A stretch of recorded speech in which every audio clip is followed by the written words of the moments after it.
सरदार रहियो, पुलिस के चकमा दे के फरार रहियो।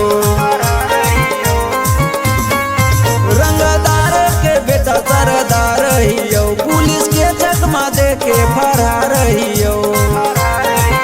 कलम कॉपी के छोड़ के हथियार धैलियो, बेटा 16 के एज में रंगदार भेजियो। कलम कॉपी के छोड़ के हथियार धैलियो, बेटा 16 के एज में रंगदार भेजियो।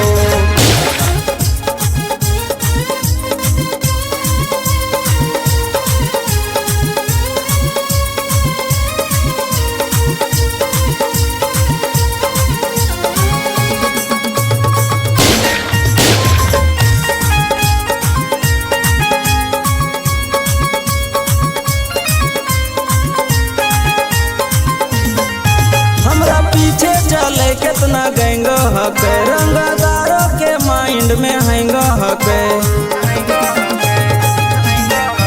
हमरा पीछे चले कितना गैंग हके, रंगदारों के माइंड में हैंग हके। जन्म ले लाचे झूठो ने कदर कैलिए, बेटा 16 के एज में रंगदार भेजिए। जन्म ले लाचे झूठो ने कदर कैलिए, बेटा 16 के एज में रंगदार भेजिए।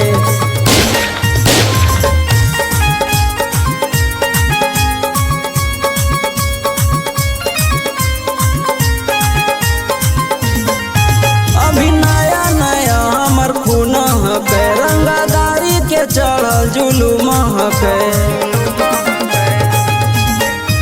अभी नया नया हमर खून हके, रंगदारी के चढ़ल जुलूम हके। मनीष रंजन के हाथ में हथियार लोगो है, बेटा 16 के एज में रंगदार भेजिए।